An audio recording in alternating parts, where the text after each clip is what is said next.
Here. Councilmember, Progress. Councilmember McDowell Present. and Councilmember Peterson. Here. Thank you. Thank you. Does council have any late changes to the agenda? City Manager. I do, Deputy Mayor. We would like to pull the first item on your business agenda, the water comprehensive plan adoption. We want to take the opportunity to work more closely with our tribal partners in order to finalize that document. We do not have a date certain when we'll bring it back, but we will re-advertise and notify all of our partners when we do bring it back for a public hearing. Okay. Concur. Good. All right, go. Moving right along, consent agenda. Excuse me, is moving along to council reports. Is any council members have a board report or report to share? Moving along, consent agenda. Has everybody had a chance to review this consent agenda? All right, is there a motion to approve the consent agenda as published? So move. Been moved. Second. Been moved and seconded. Any discussion? All right, and we'll move forward with a vote. All those in favor say aye. Aye. Opposed? Any opposed? Motion carries. Moving on, presentations. We have two presentations this evening. Samantha Klein is here first up to speak with us from the Pacific Coast Shellfish Growers Association.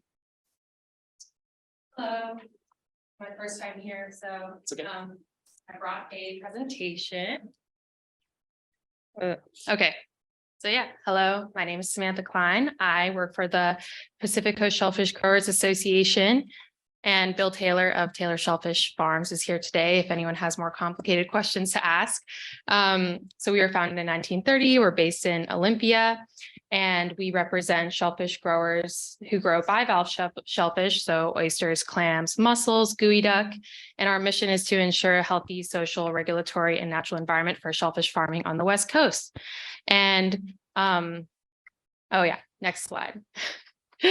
Washington growers are leaders in sustainable shellfish farming. We represent nearly 100 members in Washington, Oregon, California, Alaska, Hawaii, and 12 members based in Shelton. Here's a photo of us from Oyster Fest this year. Next slide.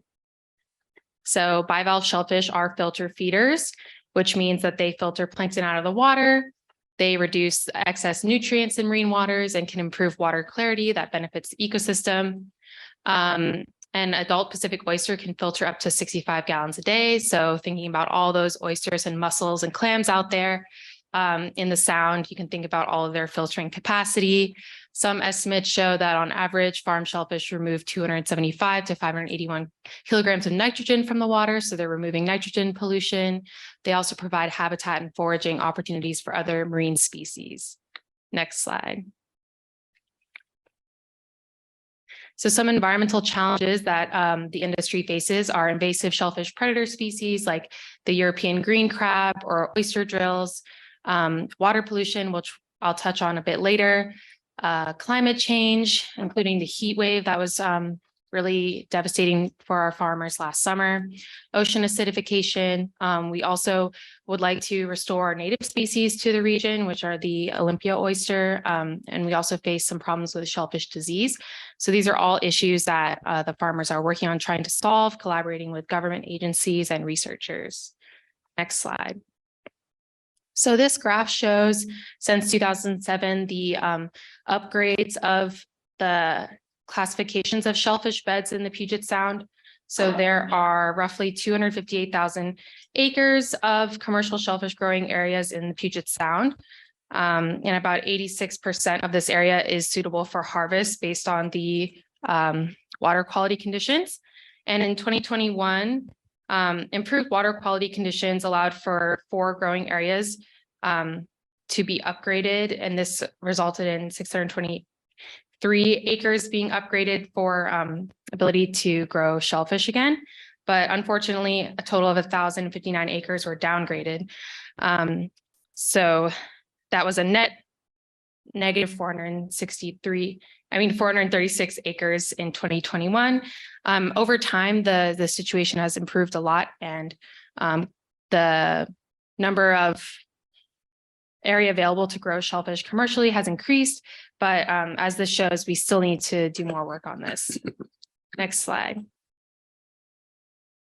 Here's a map showing the growing areas of South Sound. You can see Shelton over there. So some facts about this area is that Oakland Bay is one of the largest clam producing bays in the state. There's a lot of people working in this region, in this industry.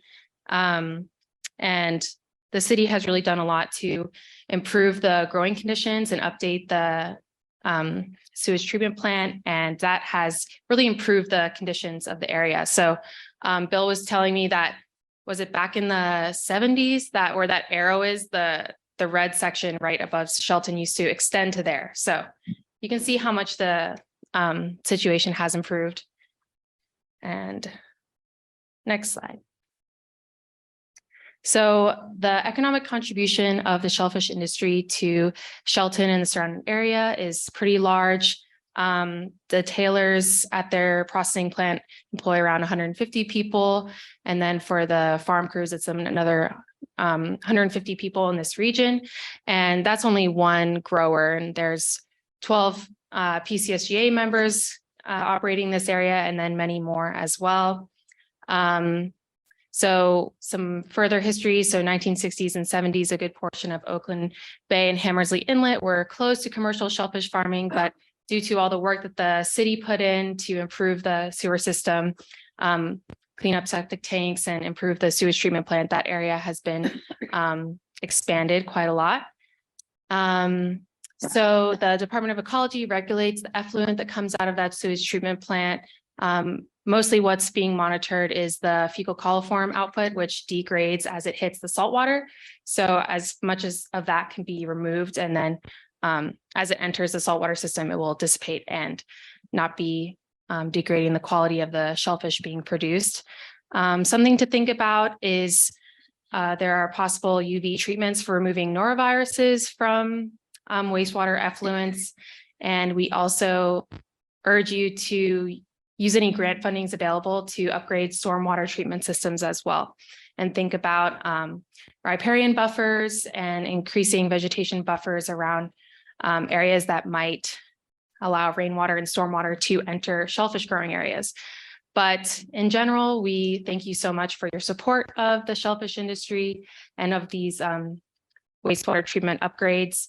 And yeah, we just want to continue on this path in this region and with the city of Shelton. And next slide. If you have any questions, you can ask those of me now and of Bill, and you can follow us on our Instagram and our Facebook, and you can go to our website for any more shellfish facts or updates. Well, I'm kind of hungry now. Thank you for that. That's not the image, but thank you for your report. Do any council members have questions? Yeah, I have two questions. How can we as citizens help keep the water clean when it runs into the bay? And how can we as the council continue? I know we have a big wastewater treatment comprehensive plan, but and you did highlight some things, but what in general can we do to keep all our pollution on the ground and not let it seep into the water? Yeah, I think keeping those vegetation and riparian barriers up to the standard, and also like going above and beyond to prevent runoff from certain areas from entering the watershed is really important. And investigating some of those other like higher treatment options for the wastewater treatment plants, because on the map, I don't know if you noticed, like the area around Olympia and other cities is like completely closed. And I don't think that is the trajectory that we're going in. But yeah, those type of higher treatment levels are really helpful for the wastewater treatment plant. Do you have any other suggestions? I think the Sam said it's been, the city's done a great job in terms of trying to deal with it. I mean, when I first came back in the early 80s to work the sewage treatment system here, we had all kinds of problems. We put together a plan, and they followed that for decades now. It's been hugely beneficial to the community and the industry. I think the ratepayers really the ones to be thanked, because they really had clear costs of that system, and that's really, really appreciated, so. In a sense, as the stormwater is definitely something all these cities build about, there's a lot of stormwater, it's existing, new regulations are in place to be developed, but with the older parts of the cities, the areas can be redeveloped, they can, buffers can be put in, so that is definitely an area. Is one of the areas that can help us the most. Yeah. Any other questions? There were a couple volunteer days coming up, or is that in spring? We will have, as we talked about before, we do have grower-led beach cleanups of South Sound. And sometimes we, invite members of the community to help us to sort the marine debris and help us with the logistics on the ground. And those happen at the Arcadia boat launch, and we'll be having another one in the spring. So I'll keep you updated. Just a quick question. You did make mention of that the city should use any grants that we can to improve. So do you know of some grants that we can apply for? And would you be willing to work with us to apply for a grant? Yeah, definitely. I was just, referencing in the past when there have been grants that came up to upgrade the sewage treatment plant, and you guys went for it and did an amazing job, but yeah, we can pursue those. If you ever see anything, send it our way. Yeah. So, thank you. Moving along, you have another report. Thank you. Thank you very much. Thank you. We'll call up Matthew Melendez. Hello, good evening. So I'm here to tell you a little bit about how things went last month. So for those of you who don't know anything about us, we can go ahead. Oh, well, that's the concert poster. We'll come back to that in a second. You can see our primary sponsor logos on the bottom: Mason Health, Arts Washington, and of course, City of Shelton. Thank you very much. So if we go to the next slide. So if you don't know about the Great Bend Center for Music, we see music as a natural resource that helps neighbors find common cause, nourish trust, and address community challenges. Our mission is music that builds community. The way we do that is to explore the evidence-based ways that music can be used as a community development tool. Next slide. So our programs generally fall into three categories: how we can use music to build educational equity, how we can use music to build health and wellness, and how we can use music to build civic engagement. And if we can go ahead and play that quick clip. This is just about 10 seconds.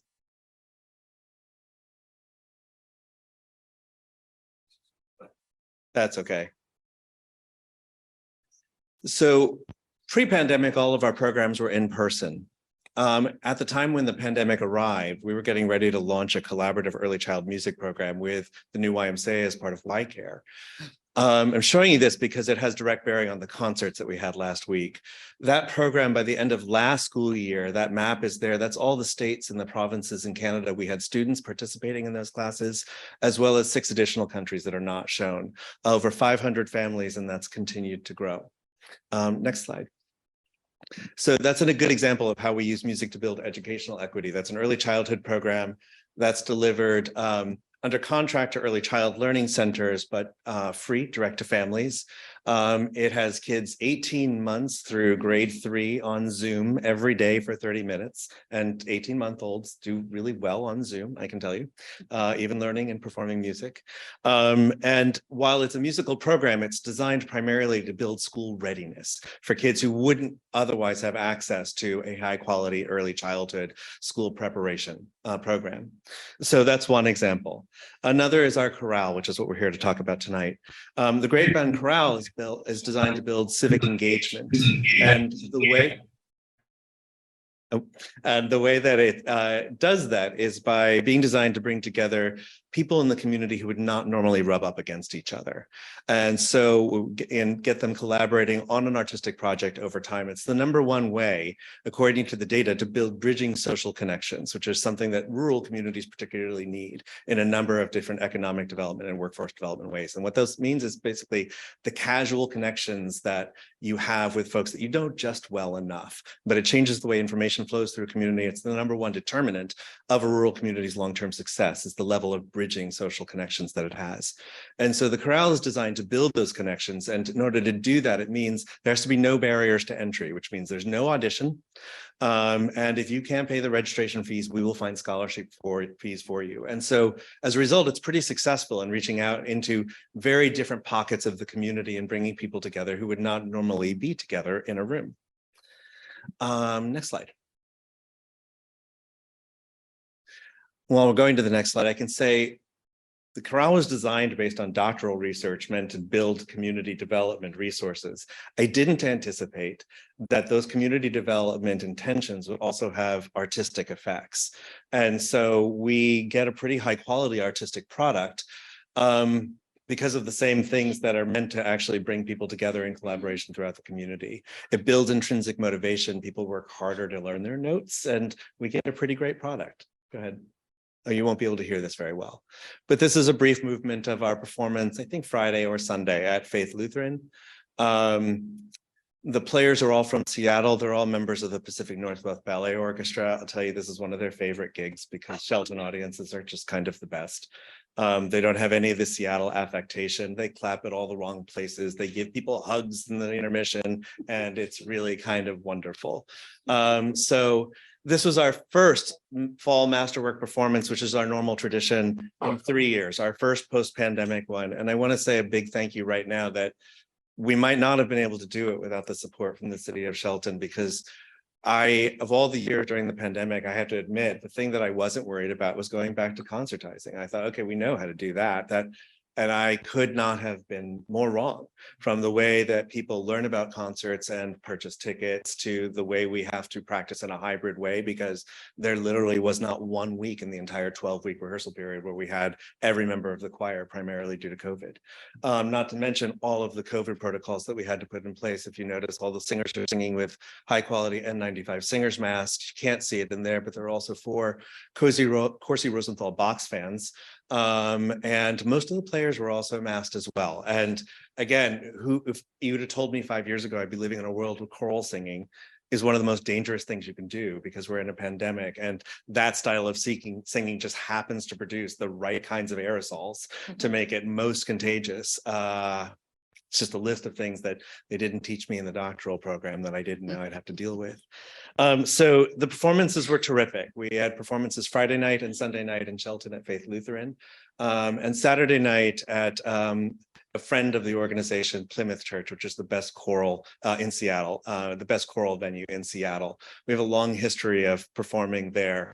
And they wanted to, when they found out, I'll tell you, they've reached out to us when they found out we were resuming concerts to invite us to come participate.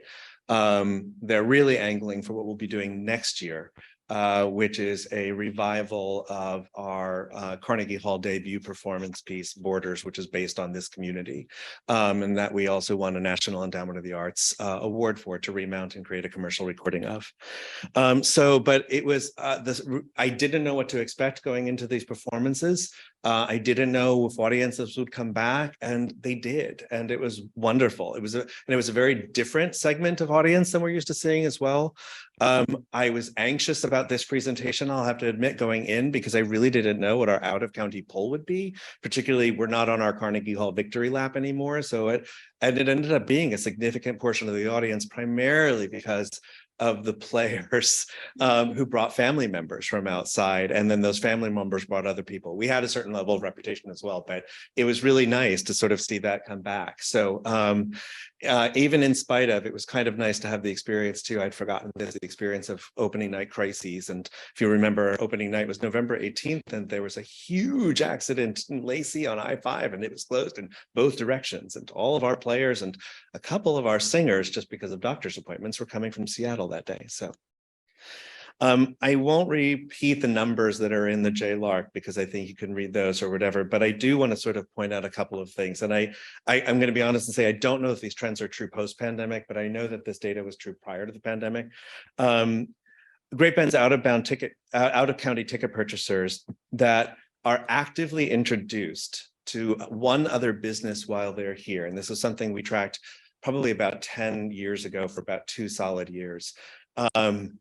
Are more than twice as likely to return in the following 12 months and tend to bring 1.8 people with them. And those cultural tourism dollars are the best dollars in the world for us. They're the lowest impact on all of our services, and they tend to spend 60% more, and they tend to stay 60% longer when their heads in beds. And Great Bend's out-of-town purchasers tend to spend an additional average just on concert nights on $70 in dining and retail while here. Those were our data pre-pandemic. I don't know how it relates now. I don't think it would be that different. But any questions I can answer? Thank you. Thank you. Well done. Any questions? I have one. Go ahead. What instrument do you play? My primary, that's a good question. It's a hard question to answer. My primary instrument starting out was piano. My doctoral degree is in choral conducting. My master's degree is in vocal performance and pedagogy, though. And I played almost all the wind instruments, and my next is a cello. I tried ukulele this time last year, and my husband and my son love it, and it was frustrating. So, Yeah, well, thank you. so thank you. It's a pleasure. Thank you very much for the time and attention.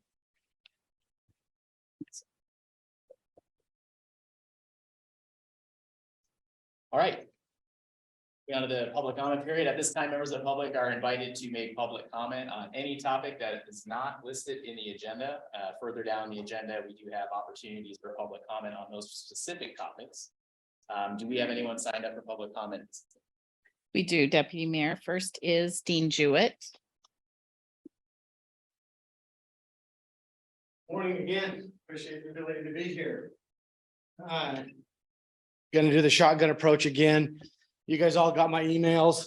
Y'all had the 14 pictures. I included Drew McEwen and Dan Griffey on those as well, because they represent our community. And I feel that they should have ability to see these and maybe use these at a future date. These pictures tell a million words. And there's several of those pictures that are not shown due to a mental crisis. Okay, I don't go out there and try to show a mental crisis that's happening. That's not what this is about. But the inability to enforce the rules and regulations and ordinances that we have is a direct result of what we're seeing and what we see over and over and over. My son-in-law is a police officer over in Lacey, and they see the same people for the same thing over and over and over. I notice we have the fire marshal, fire chief here. During his presentation, there's a huge part of their budget that is used for this. Okay, I mean, to me, it's almost getting to be futile for me to even come up here, because I feel that it's falling on deaf ears on several individuals. Several individuals hear it, listen to what I'm saying, but listening and hearing are two different things. Did you know that we provide free power at the clock tower? That's where everybody goes to charge their phones, and that's where the police are sent every morning to clear it out. Garbage, landscaping damage, and free power. I didn't know that my taxes were used to hand out free power. Maybe if you want, being a contractor, I can go in there and take out that electrical outlet if you want, no charge. Okay, or turn the breaker off and put a lock on it. That's what I have to do at my building. I'm sure that other business owners have to do the same thing. I don't understand why the burden of what we have going on downtown is falling on business owners. I mean, we already have enough of taxes and everything else that we have going on in this community. Why do we have to burden that? Why do we have to carry that? We have what is known as a complaint-driven response system. I don't see any proactive approach. I have to call in. There are fire exits blocked behind the cantina every single day. that business and my business and many other businesses have standing no trespassing work orders. What liability does the city share for non-compliance and non-enforcement when my grandma can't get out that back door because it's blocked by 3, 4, 5 individuals? Just some questions for you to think about.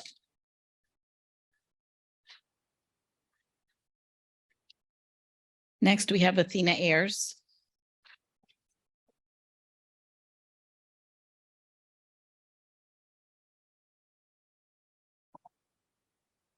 Good evening, everyone. Thank you for allowing me to be here.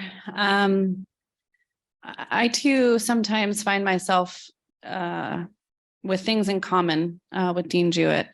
I too sometimes feel like I come up here, and I have been for over a year, speaking to what feels like deaf ears sometimes. I too get frustrated seeing people increasingly experiencing homelessness and that impacting our community and our business owners. And just as importantly, if not more importantly, our fire department and our law enforcement. And I can tell you that as the executive director for Community Lifeline, we try to do our part in what we can to provide people with emergency shelter. But we are a 35-bed capacity organization, and we've got hundreds of people sleeping on the street. So even when we are full, it's not enough.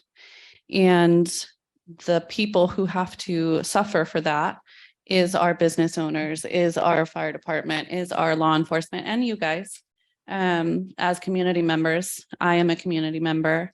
And it costs all of us more money to ignore this problem. And by ignore, I know you guys understand, and I know you guys are trying, but year after year after year, it's not added to the budget as something that we're prioritizing.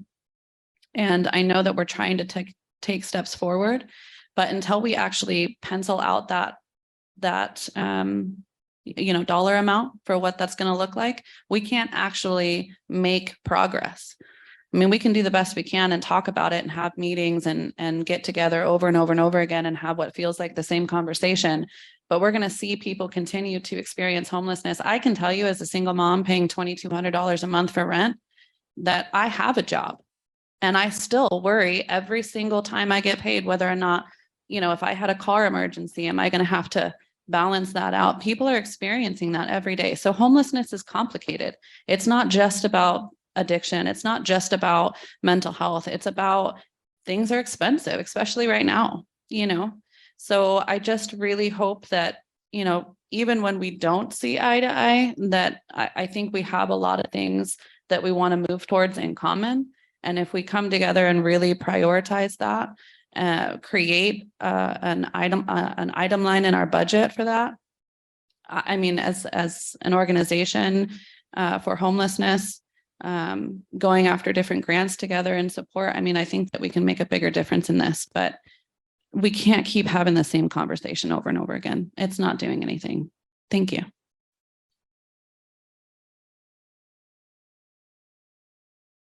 And we have one person on Zoom, and that is Colleen Carmichael. Hi, my name is Colleen Carmichael. I'm the Executive Director for Quixote Communities, and I want to talk a little bit tonight about a study that was recently published about affordable housing development. This was published in October 2022 by an Associate Professor of Finance, Real Estate, and Law at Cal Poly. Building multiple low-income housing developments in a neighborhood doesn't lower the value of other homes in the area, and in fact, can even increase their worth. The study looked at 508 developments financed through the federal low-income housing tax credit program and built in the Chicago area from 1997 to 2016. It examined their influence on more than 600,000 nearby residential sales, including data from local property assessments and tax records. They chose Chicago because of its size, well-established neighborhoods, substantial amount of subsidized housing developments, pockets of persistent and concentrated poverty, and excellent data coverage. The study found that relative to comparable homes in other neighborhoods, average home prices jumped by 10% within a quarter mile of the first affordable housing development that was built in the neighborhood, and 2% within a quarter mile over a 15-year period through 2016. To ensure they were isolating the effect of low-income housing program, they also looked at pre-existing market trends to make sure that neighborhoods that showed the faster price growth weren't already growing at a faster rate before the low-income housing. What was more striking is that additional developments in the same area generally further increased housing prices. A neighborhood within a quarter mile of all three developments saw gains of 13% on average over the period. These additional effects are important because low-income housing projects are disproportionately concentrated geographically, especially in lower income areas. The study also found that these effects occurred regardless of whether it was a low or high income neighborhood, and no matter its racial composition. While other studies have previously shown low-income housing tax credit developments typically have a positive effect on surrounding property values, this study was the first to look at the impact of several projects in one neighborhood. And I bring that to you just because I know part of the discussion we've had is adding affordable housing. And I wanted you to see by the study that it actually does affect positively the values of other homes. And I look forward to working with the city on finding ways we can partner on these important projects. Thank you.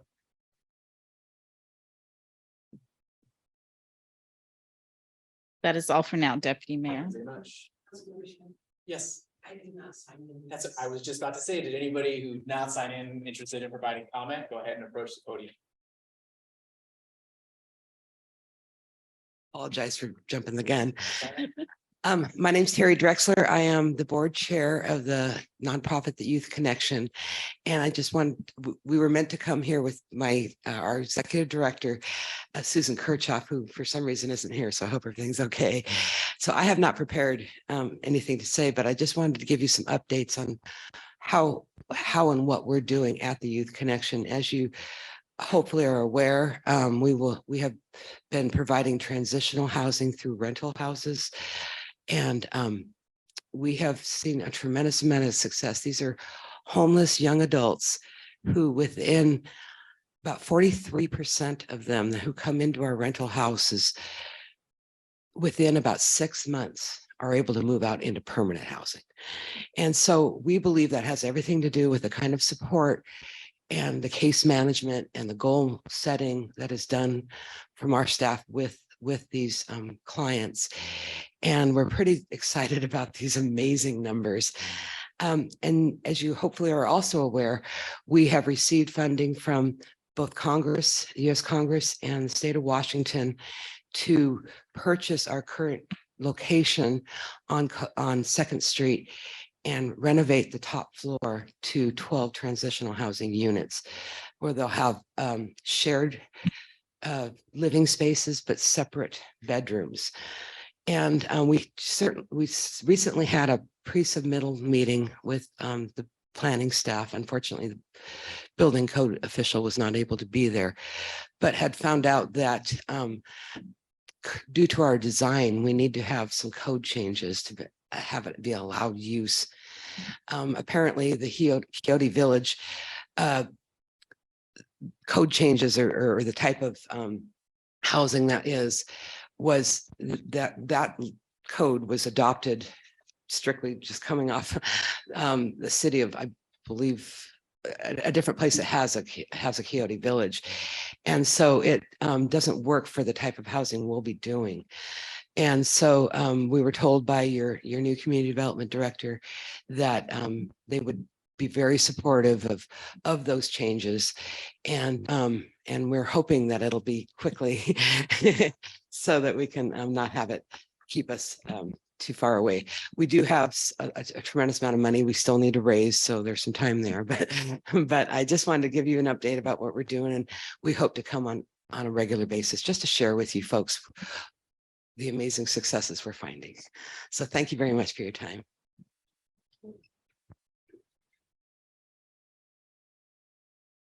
All right, moving on to the business agenda. As noted at the beginning of the meeting, we are striking number 1 as a late change. We'll come back to that at a later date.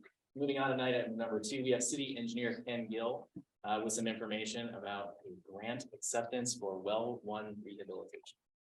Good evening, council. It's good to see you all here tonight on this December night. Hope you got to take advantage of the lighted Christmas tree maze and check out the new parking lot behind you. I'm excited to see that nearing completion. Tonight, I'm here to talk to you about a different project.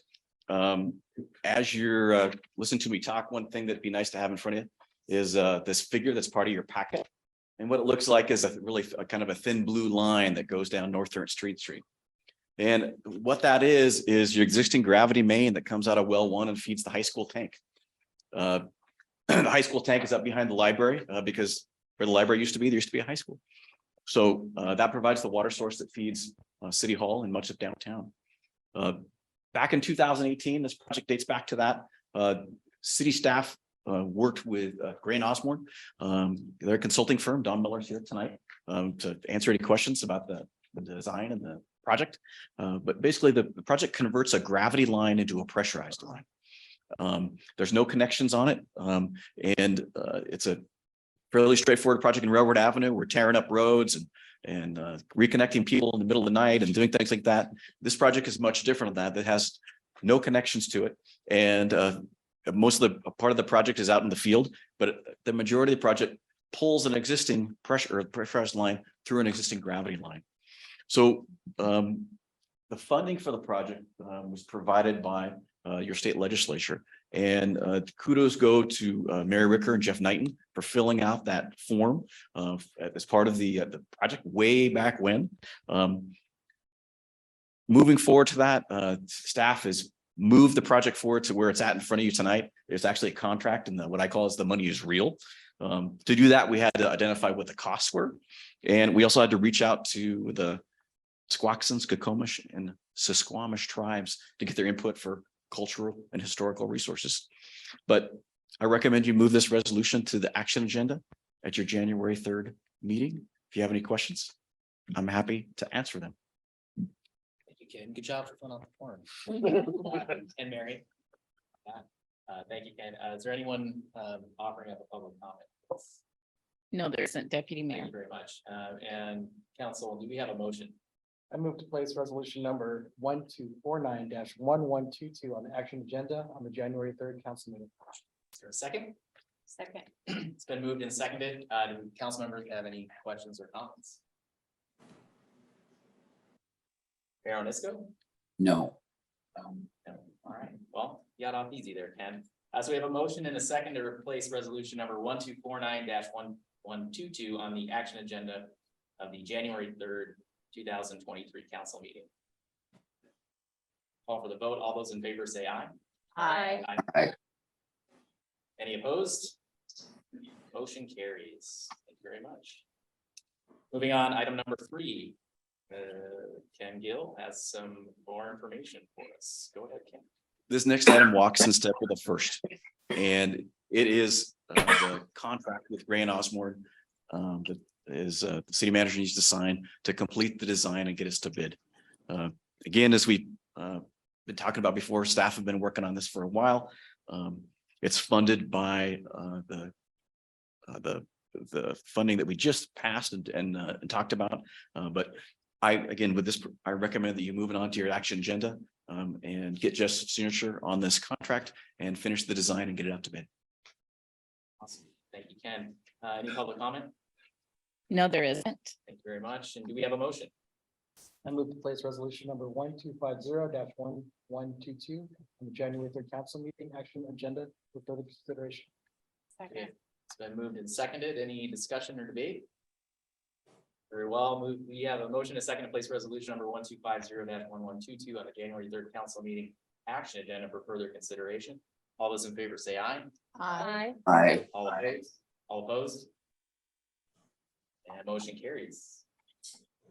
I'll get that delay sooner or later here. All right, moving back to you, Ken, relating to a DOC grant. Okay, tonight you heard Samantha Klein with the Growers Association talk about our sewer treatment plant. Shelton's blessed it, and we actually have a second one out by Sanderson Field. Donna was kind enough to hand out a drawing that's on your desk in front of you tonight. It's got a big green circle on it. And right now that's a big green circle is just south of Sanderson Field, where our filter membrane plant. And instead of discharging out into the bay, that discharges out into a spray field out by the Washington Correction Center and supplies water to the headwaters of the North Fork of Goldsboro Creek. So again, this is another project that Mary and Jeff jumped on, filled out the form, started the process for this legislative appropriation. Again, staff has followed the same procedure that we did with the previous one, reaching out to the tribe, working with the Department of Historical Preservation. Again, with this, the previous one, I recommend that you move this on to your next action agenda and have Jeff accept this $2 million so that the city can go complete this project. Thank you, Ken. Any public comment? No, there isn't. Do we have a motion? I move to place resolution number 1251-1122 on the action agenda on the January 3rd council meeting for further consideration. Second. It's been moved and seconded. Thank you very much. Any discussion or questions for Ken? All right, I have a motion, a second to place resolution number 1251-1122 on the action agenda for January 3rd council meeting for further consideration. All those in favor say aye. Aye. All opposed? Motion carries. Thank you very much. Still here, Ken? Why are you still here? All right, moving, our last business item, the contract amendment for the reclaimed water tank design. Go for it. Last item, again, this one walks in step with the DOC grant for the reclaim tank. This is a contract amendment for Ray and Osborne to finish the design and get us out to bid. A big thank you goes to Erica Marbett of the Squaxin Tribe that helped us with the funding to complete the preliminary design to get us here. So a big thank you to her. Again, Don was here to answer any questions on finalizing the design on schedule. But this money is on the same timeline as the well one. So June 23 we're working to, that's one deadline, but it's also subject to appropriation. But I really want to get started on it so we can begin spending down and using those funds, just like we told the legislature that we're going to. Excellent. Thank you, Ken. Do any have any public comments? No, we don't. And do we have a motion? Joe, I will move again Thank you. to place resolution number 1252-1122 on the January 3rd council meeting action agenda for further consideration. I'll second that. Thank you very much. Anybody have any questions or comments for Ken? It's exciting. Glad to see this one moving on. Been talking about this for a few years, so next summer's gonna be busy summer. Lots of capital projects, so thank you very much. So we have a motion and a second to place resolution number 1252-1122 on the January 3rd council meeting action agenda for further consideration. All those in favor say aye. Aye. All opposed? Motion carries. Thank you very much. Thank you. Have a great night. You too. Thank you for taking care of our water. All right, we're moving on to the action agenda. Communications specialist Mary Ricker has information for us about the community calendar policy. Floor is yours. Good evening, Mayor, Deputy Mayor, and council members. I'm Mary Ricker. I'm the communications specialist. You all heard about the community calendar policy at your last meeting. Nothing has changed since then, but I'm happy to answer any questions that you may have. Mary. Any public comment? No, there is. And do we have a motion? I move to adopt the community calendar policy as presented. It's been moved. Is there a second? Okay. It's been moved and seconded. Any questions from the council? Thank you, Mary. Appreciate the work on this. So we have a motion and a second to adopt the community calendar policy as presented. All those in favor say aye. Aye. And all opposed? Motion carries. Thank you, Mary. Have a good night. Moving on, Community and Economic Development Director Jay Hill has information about updating our municipal code. Really low. Go any higher? I'll just lean. Deputy Mayor, council members, thank you, and Mayor from a distance, thank you for your time tonight. This is again talking about our update to Title 8 of the Municipal Code, which is related to public nuisances. During some recent changes to the Municipal Code last year, some things were made misdemeanors. And it made it much more difficult for our code enforcement officers to prosecute that as a first step. because misdemeanors are criminal offenses instead of civil offenses. So the primary motivation for this is to make most of our public nuisances back into civil infractions, which we can use, kind of a lower, a smaller stick, if you will, in trying to obtain some compliance. But with misdemeanors as a final step in our search for compliance and resolution of these situations. There's also some other items contained within the rewrite, including removing some outdated references to positions that the city doesn't have anymore, such as a health officer. There's a few other just kind of cleanup items and applying some titles, things like that. But generally making this more efficient for our code enforcement officers to help enforce these public nuisance ordinances. So with that, I would be happy to answer any questions. Thank you. So we're expecting this to be revenue neutral? Revenue neutral? Yeah. Correct. Yes, we're not anticipating that there's additional costs other than any additional cost in being able to pursue more cases than we have previously. But also, since it doesn't rise to the level of the misdemeanor right away, the infractions are less expensive to pursue. So it may offset. We may do more of them, but they cost less on a per issue basis. Collections aren't gonna rise or? I mean, our hope is that by doing this, we immediately have a tool that we can talk to, violators and let them know that, we can come quicker, more efficiently to what we need to do to resolve the situation. And so we're hoping that with a more kind of aggressive posture about, our code enforcement instead of a kind of a more laissez-faire kind of approach about it, that we can achieve more resolution without actually having to take these to court, and that we can, reach a settlement of the issues before having to expend all of those costs in pursuing that. Has anyone signed up for public comment? No, they haven't. Deputy Mayor. Thank you. Can we have a reading of ordinance number 1995-1022? Ordinance number 1995-1022. An ordinance of the city of Shelton, Washington, amending Title 8 of the Shelton Municipal Code related to public. Thank you. And do we have a motion? I move to approve ordinance number 1995-1022 as presented. Second. Any council members have any questions or comments? So can you give me a condensed list of public nuisance, what is on there? I can and will.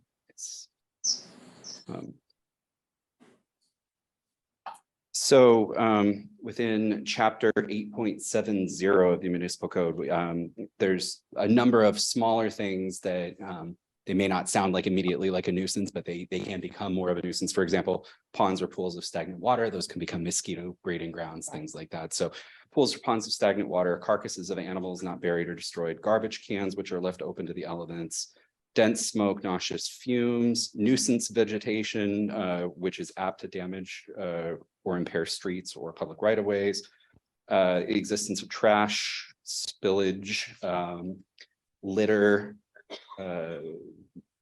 damaged structures. I'm trying to simplify some of the language is very, very long. Unlicensed wrecking yards and repair shops, which, believe it or not, we have a couple active complaints out in our neighborhood residential right now. Highly flammable or explosive liquids, solids, or gases stored in bulk inappropriately. Let's see here, odors detected beyond the premises of marijuana producers, camping or encampments that lack sufficient sanitation facilities, so on. So 16. Okay. It's pop quiz though. I like that. Yeah.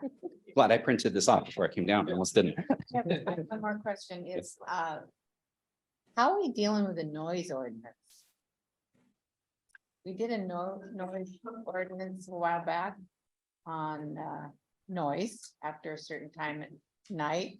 I think from 10 o'clock at night to 7 in the morning, something like that. So what happens when you have noise ordinance after that?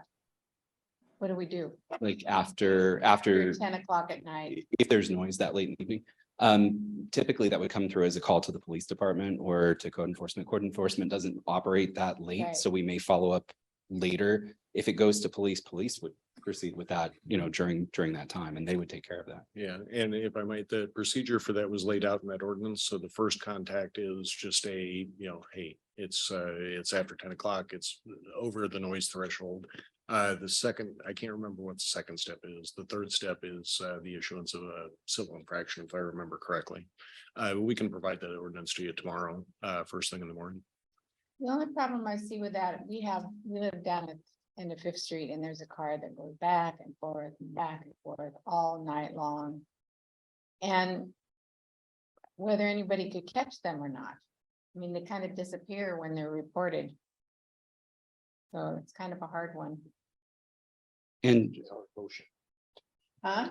So they are in motion. Yeah. And while that isn't specifically part of this public nuisances ordinance, we do have other ordinances on the books to deal with that, and we can provide more information at a later Loud time. mufflers. Yeah. Okay, thank you. Sure. Anyone else? All right, thank you very much. All right, we have a motion and a second to approve ordinance number 1995-1022 as presented. All those in favor say aye. Aye. All opposed?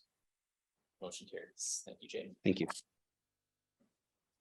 Up next, we have Police Chief Carol Beeson has information about a jail contract with the Nisqually Tribe. Good evening, Mayor, Deputy Mayor, and members of council. 2 weeks ago, I presented on our pending contract with Nisqually. Nothing has changed since the last time I presented to you. I would be really grateful if you would approve City Manager Knighton signing this contract, and I have a whole bunch of eager police officers that would really like to start holding some folks accountable in town. Very much. Do we have any public comment? No, we don't have. And do we have a motion? I move to approve the Nisqually Correctional Facility contract as presented. Second. It's been moved and seconded. Any questions? Thank Just you very much. Thank you. Sorry, I'm getting feedback. Thank you for all your hard work on this. My pleasure. Mhm. All right. We have a motion and a second to approve the Nisqually Correctional Facility contract as presented. All those in favor say aye. Aye. Aye. Any opposed? Motion carries. Thank you very much.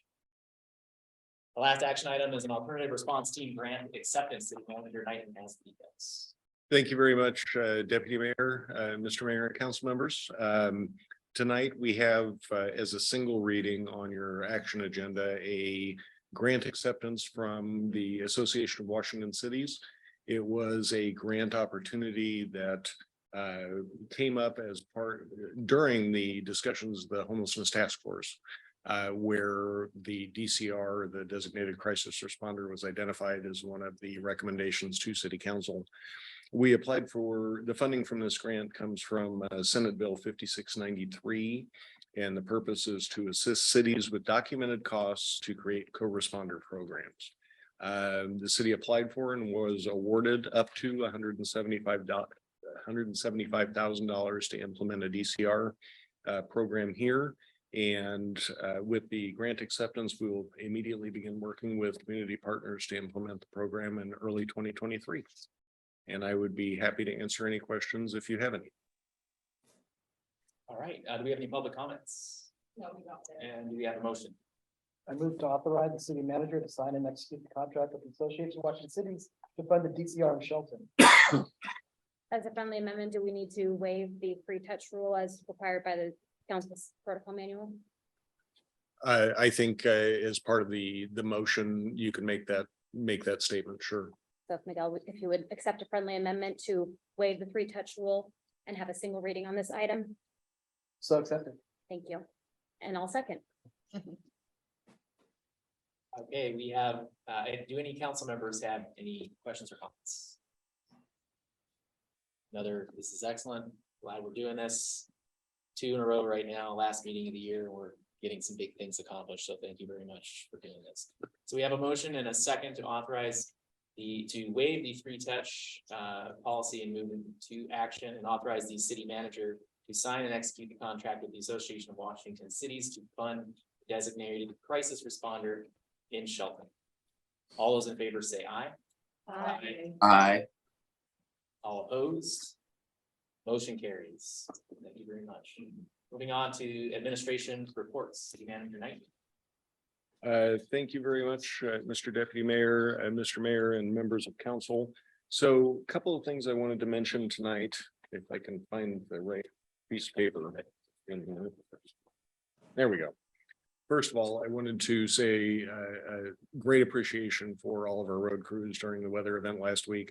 I heard numerous comments both in person and on various social media sites about how quickly they were able to get to some of those intersections that were causing problems. I know they were up at 5 a.m. because they were calling me and giving me reports every morning just to see what was going on. And I know they worked very hard and I appreciate it. And I think everybody else appreciates it as well.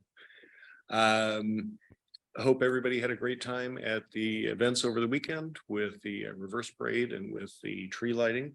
Even though it was a little bit wet, that was a great event. And from what I understand, at the reverse parade, there was almost 4,000 people, maybe even slightly more than 4,000 people at that event. That is a fantastic turnout. So Jeff, if I may, just a shout out to our public works staff, not only for their incredible response, but they still managed to light up a John Deere tractor in all its glory, to roll down to the reverse parade and be on site. And there were some kids who were loving on that equipment. So thanks to Donnie and Danny, on all the guys who put that together. absolutely, 100% agree with that. The last thing I wanted to go over really quickly is, as you know, toward the end of each year, we start putting together departmental work programs for how each department is going to work together to achieve your strategic goals. Council met in March of this year and updated your strategic goals for 2022 through 2025. And just as at a high level, your values as stated in the goals are community, accountability, and stewardship. And the three broad goals that you set for this organization and for the community are to clearly define the future, community safety, and to engage the community. So each department has put together a few pieces and parts, and I'm not going to read this whole thing, so don't worry about that. But for administrative services, to continue to develop, implement, and leverage employee recruitment, which goes directly toward your sub goal of focusing on community development and workforce development and succession planning.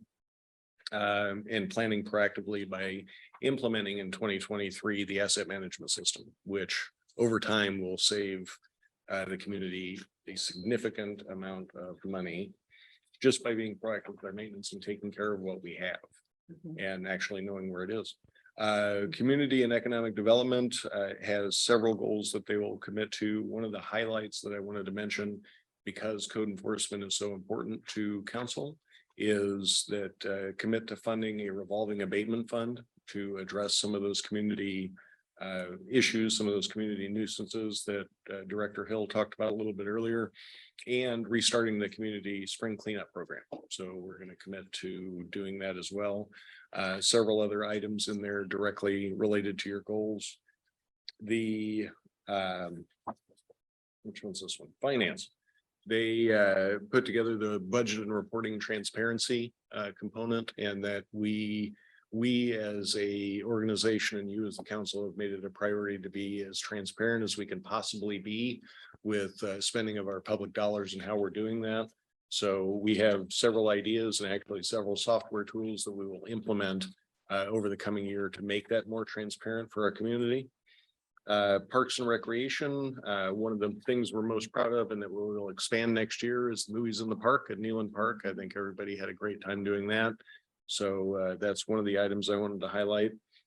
Our police department is working on recruitment and retention. In the current environment, our police department has done incredibly well in retaining and recruiting highly qualified public safety officers for our community, which goes directly to your community safety goal, along with several other things focused on quality of life and crime prevention in our community. Lastly, but certainly not least, Public Works has the longest list. A lot of capital projects, as you talked about earlier tonight.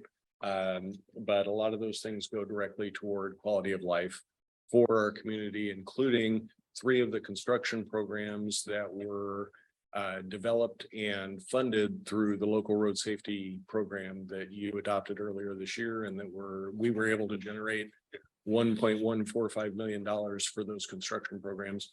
Going to be a great thing in the community, along with Western Gateway and the Safe Routes to School grant. We're making a tremendous amount of improvements, and Public Works is directly responsible for a lot of that, including all the ice and snow removal and decorating tractors for community events. Awesome things. So that's all I have for you. Happy to answer any questions about that, but we have our plan for 2023, and we're going to go forward with that. Thank you, Jasper. Yep. Again, thank you very much. Great work, both with the DCR grant as well as the jail contract. And everything else has been a very interesting year this year, but last meeting of the year, we're making some great things happen. So thank you and all of your staff for that as well. And council, you guys have any comments? I did.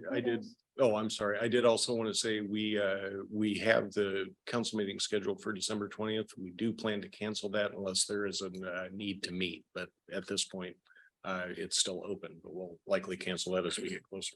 Sorry.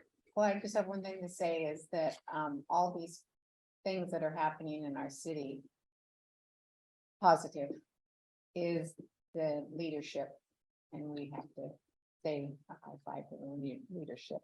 Thank you. Of the city. I also, it's very important for me as we talk about the Nisqually jail contract to recognize that council sees the need to dip into the reserve funds, the desired reserve funding levels for the general fund in order to pay for that, because community safety is so important. And we are looking at every opportunity to collaborate with our partners at Mason County to find a long-term sustainable solution to this issue. I just wanted to say what a lovely Saturday it was, and what not just a lot of people, but a lot of animals. There's a dancing horse, a lot of awesome stuff in this community, and I'm really happy to be part of it and be part of the planning, and just want to give thanks to everyone that set that up. Great. All right, last, excuse me, item I, any new items for discussion? All right, hearing none, we will move on. As soon as I can get my computer, there we go. We're moving on. The council will now meet in an executive session to discuss the performance of a public employee as allowed by RCW 42.30.110, subsection 1, section G. The council will be in executive session for 30 minutes, and we will return back here. Return, state the time. 30 minutes from now. 7:35. Gonna just stay in here? No, Well, what about Head out. Eric? Eric, I'll call you from down there. we got them set Yeah, up. They've got a plan. Well, the word spring. I'm enjoying it for myself. Oh, I'm. So I don't even know that.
That's my thought. Gonna reconvene. I'm gonna reconvene as soon as my computer comes back. Is there back on? Is Mayor back? I never left. There I he was is, watching you okay. guys walk around in circles.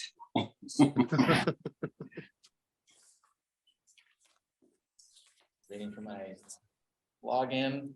Sorry. It's all stare at Joe. Deputy Mayor, excuse It's me. all good. All right. This time I will call the regular meeting back to order. And we will move to adjourn. Our next meeting is scheduled for Tuesday, December 20th. Excuse me. Unless we have an immediate need, but in that fashion, we will go ahead and cancel unless an immediate need pops up. And we'll go ahead and adjourn at 7:36. Good deal. We have a study session. Hit it one more time. Okay, now I know it's over.